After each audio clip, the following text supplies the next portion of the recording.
Hey budget gardeners, Vita Loca here. Join me today as we discuss onion seedling maintenance. So let's go.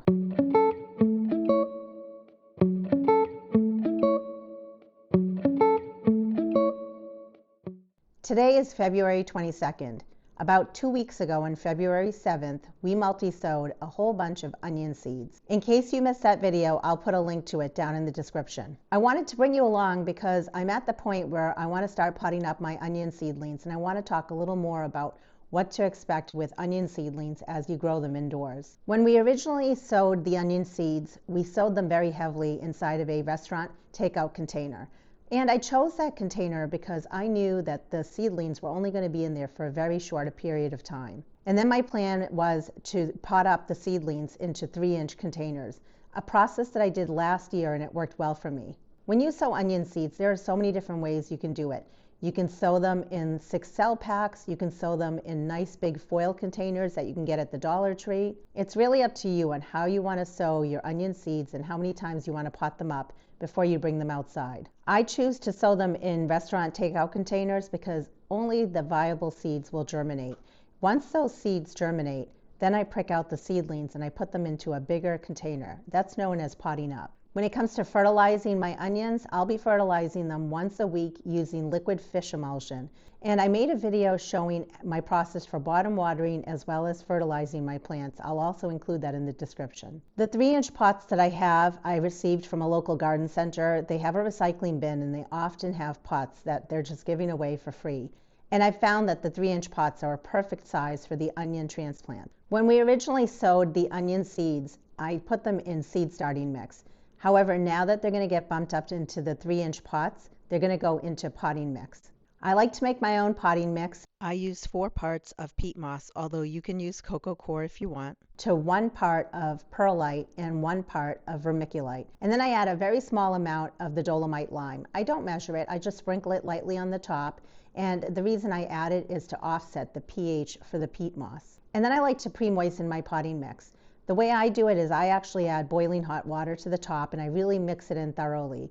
I like to do that because it actually kills off any chances of fungus gnat eggs that might be in the peat moss. I can fit 18 of those 3-inch pots inside of what's called a 10 by 20 tray. And the tray has a solid bottom on it, which allows me to easily bottom water all of my pots. I like to fill each 3-inch pot all the way to the top.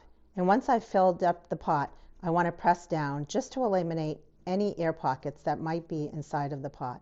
You want to press down, but you don't want to press down too hard either. I like to use some sort of a tool like a pen in order to make holes inside of my container. And in a 3-inch pot, I found fitting 9 onion seedlings is perfect. And then I just very carefully want to get beneath each plant or each seedling and remove it. And you can see that the onion seedling has actually started creating a nice root system for itself. And then I can go ahead and I just want to make sure that I'm pressing very carefully the roots beneath soil level. And then I can just go ahead and push the soil back around the plant. And it doesn't go in terribly deep, maybe about 1 inch beneath soil level. And then I just keep repeating the process. It's actually pretty easy. What I've found is that the onions end up with just a perfect amount of space in this size of a container. And since I have a backyard plant nursery and I sell plants, then it's a perfect amount of onions for a small home gardener. There's really no right or wrong. You definitely could have skipped this step when you sowed your onion seeds, and you could have directly sown them into a container this size. But what I've found is in order to ensure that I have 9 plants in all my containers, I like to start them in containers like this and then move 9 plants out of here into a container like that. I removed these seedlings off of my seedling heat mat once I had great germination. They have continued to stay under my grow lights though, and these will also stay under my grow lights. My grow lights come on at 5 a.m. and they go off at 9 p.m. So they're on for about 16 hours each day. Since I've started multiple varieties of onions, it's very important for me to remember to add labels in each of these containers, just so I know which varieties of onions are in each container. I will not be giving these a haircut today because they're still quite young and small, but I wanted to talk about the fact that it's important to give your onions a haircut, just in case you're new to growing onions from seed and you weren't aware of that.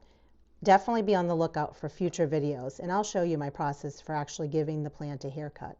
And now we have 9 beautiful little onion seedlings in this pot. Once again, they're quite small, but what will end up happening is you're going to see a lot of new growth coming from the center point, and they're going to get stronger and more robust. But I'm glad that we got these potted up, and I'm going to continue the same process with all of these plants as well as the other trays of onions that I have under my grow lights.